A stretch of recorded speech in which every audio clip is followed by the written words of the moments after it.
ଚାଲନ୍ତୁ ଆଜି ଆରମ୍ଭ କରିବା ଓଡ଼ିଶାର ବନ୍ୟା ବିଷୟରେ। ପ୍ରଥମ ପ୍ରଶ୍ନ, ଓଡ଼ିଶାରେ କେଉଁ ବର୍ଷରେ ଏପରି ଭୟଙ୍କର ବନ୍ୟା ଆସିଥିଲା ଯାହାକୁ ସବୁଠାରୁ ବିନାଶକାରୀ ବନ୍ୟା ବୋଲି ମନାଯାଏ? Option A 1866, option B 1936, option C 1982, option D 2001।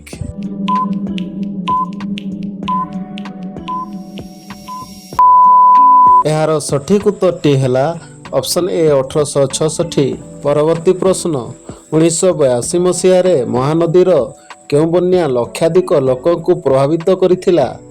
Option A 1980, option B 1982, option C 1985, option D 1988।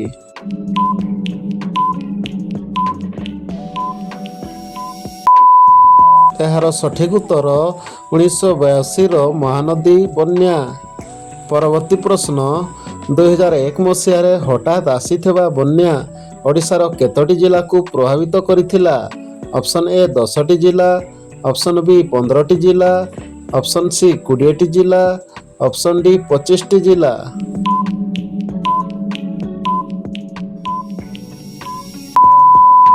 ଏହାର ସଠିକ୍ ଉତ୍ତର ଅପସନ୍ ଡି 25ଟି ଜିଲ୍ଲା। ପରବର୍ତ୍ତୀ ପ୍ରଶ୍ନ, 2008 ମସିହାରେ କେଉଁ ନଦୀ ଅବବାହିକାରେ ଭାରୀ ବର୍ଷା ଯୋଗୁଁ ବଡ଼ ବନ୍ୟା ହୋଇଥିଲା?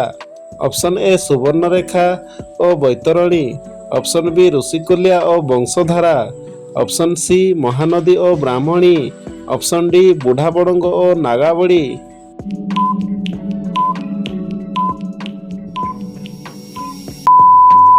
ଏହାର ସଠିକ୍ ଉତ୍ତର ଅପସନ୍ ସି ମହାନଦୀ ଓ ବ୍ରାହ୍ମଣୀ। ପରବର୍ତ୍ତୀ ପ୍ରଶ୍ନ, 2011 ମସିହାରେ କେଉଁ କାରଣରୁ ଓଡ଼ିଶାରେ ବନ୍ୟା ପରିସ୍ଥିତି ସୃଷ୍ଟି ହୋଇଥିଲା? Option A Phailin, option B Titli, option C ଗାଙ୍ଗୁ ନିମ୍ନଚାପ, ଅପସନ୍ ଡି ହୁଡ଼ହୁଡ଼।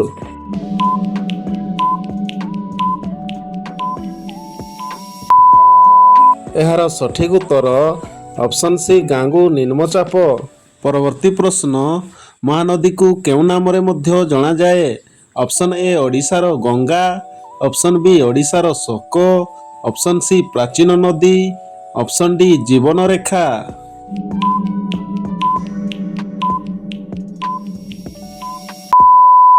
ଏହାର ସଠିକ୍ ଉତ୍ତର ଅପସନ୍ ବି ଓଡ଼ିଶାର ଶୋକ। ପରବର୍ତ୍ତୀ ପ୍ରଶ୍ନ, ହୀରାକୁଦ ବନ୍ଧର ନିର୍ମାଣ କେଉଁ ବର୍ଷରେ ଆରମ୍ଭ ହୋଇଥିଲା? ଅପସନ୍ ଏ 1948, option B 1952, option C 1956, option D 1960।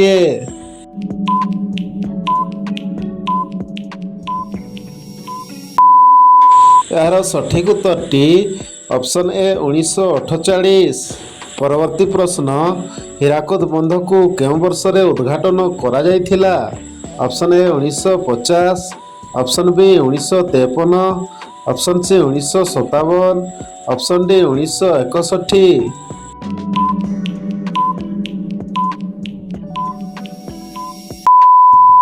ଏହାର ସଠିକ୍ ଉତ୍ତର 1957।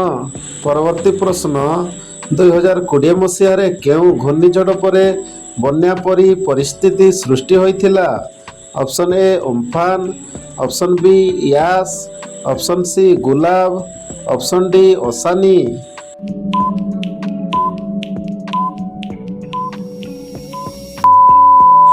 ଏହାର ସଠିକ୍ ଉତ୍ତର ଅପସନ୍ ଏ ଅମ୍ଫାନ। ପରବର୍ତ୍ତୀ ପ୍ରଶ୍ନ, 2022 ମସିହାରେ ମହାନଦୀର ବନ୍ୟାରେ ସବୁଠାରୁ ଅଧିକ କେଉଁ ଜିଲ୍ଲା ପ୍ରଭାବିତ ହୋଇଥିଲା?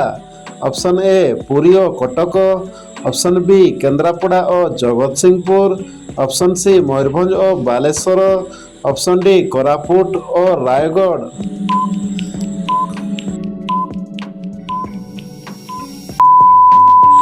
ଏହାର ସଠିକ୍ ଉତ୍ତର କେନ୍ଦ୍ରାପଡ଼ା ଓ Jagatsinghpur.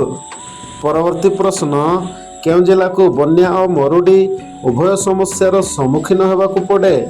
Option A Jajpur, option B Bhadrak, option C Keonjhar, option D A ଓ ବି ଉଭୟ।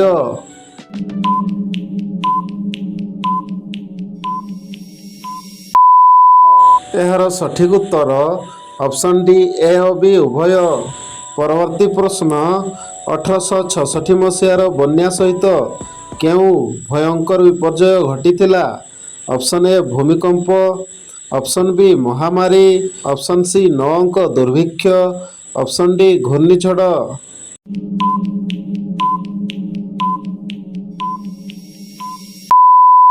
ସଠିକ୍ ଉତ୍ତର ଅପସନ୍ ସି 9 ଅଙ୍କ ଦୁର୍ଭିକ୍ଷ। ପରବର୍ତ୍ତୀ ପ୍ରଶ୍ନ, ସୁବର୍ଣ୍ଣରେଖା ନଦୀର ବନ୍ୟାରେ କେଉଁ ଜିଲ୍ଲା ଅଧିକ ପ୍ରଭାବିତ ହୁଏ? Option A Baleswar, option B Ganjam, option C Malkangiri, option D Nabarangpur.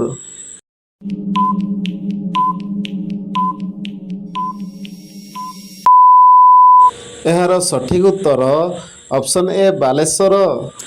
ଓଡ଼ିଶାରେ ବିପର୍ଯ୍ୟୟ ପରିଚାଳନା ପାଇଁ କେଉଁ ସଂସ୍ଥା କାର୍ଯ୍ୟ କରେ? Option A OSDMA, option B ODRAF, option C AOB ଉଭୟ, ଅପସନ୍ ଡି NDRF ଓଡ଼ିଶା।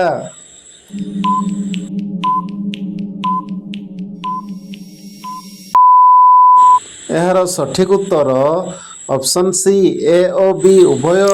ପରବର୍ତ୍ତୀ ପ୍ରଶ୍ନ, 2014 ମସିହାରେ କେଉଁ ଘୂର୍ଣ୍ଣିଝଡ଼ ପ୍ରଭାବରେ ବନ୍ୟା ପରିସ୍ଥିତି ସୃଷ୍ଟି ହୋଇଥିଲା?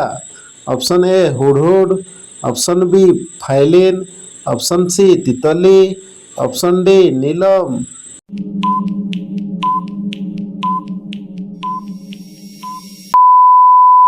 ଏହାର ସଠିକ୍ ଉତ୍ତର ଅପସନ୍ ଏ ହୁଡ଼ହୁଡ଼। ପରବର୍ତ୍ତୀ ପ୍ରଶ୍ନ, ଓଡ଼ିଶାର ଦକ୍ଷିଣ ଭାଗରେ ବନ୍ୟା ପାଇଁ କେଉଁ ନଦୀ ଅଧିକ ପରିଚିତ? Option A Mahanadi, option B Bansadhara ଓ Rushikulya, option C Brahmani, option D Baitarani.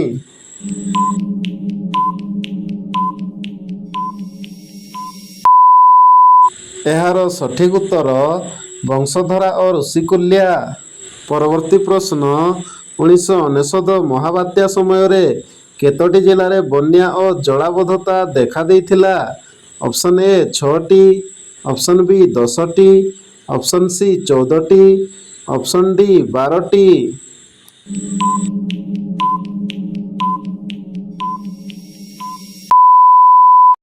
ଏହାର ସଠିକ୍ ଉତ୍ତର ଅପସନ୍ ସି 14ଟି। ପରବର୍ତ୍ତୀ ପ୍ରଶ୍ନ, ଓଡ଼ିଶାରେ ବନ୍ୟା ପୂର୍ବାନୁମାନ ପାଇଁ କେଉଁ କେନ୍ଦ୍ରୀୟ ସଂସ୍ଥାର ସହଯୋଗ ନିଆଯାଏ? Option A IMD, option B CWC, option C ISRO, option D AOB ଉଭୟ।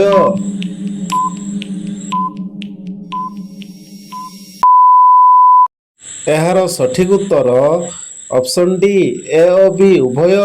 ପରବର୍ତ୍ତୀ ପ୍ରଶ୍ନ, ମହାନଦୀ ଡେଲ୍ଟା ଅଞ୍ଚଳରେ ବନ୍ୟା ନିୟନ୍ତ୍ରଣ ପାଇଁ କେଉଁ ଦଶକରେ ବହୁ ତଟବନ୍ଧ ନିର୍ମାଣ କରାଯାଇଥିଲା?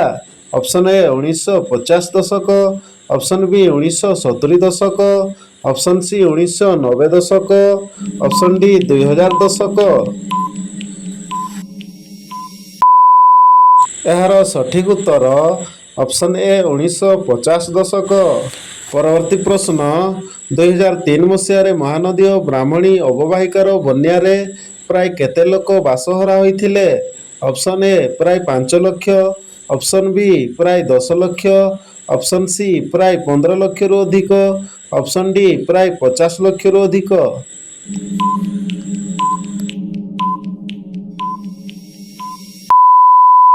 ଏହାର ସଠିକ୍ ଉତ୍ତର ପ୍ରାୟ 50 ଲକ୍ଷରୁ ଅଧିକ।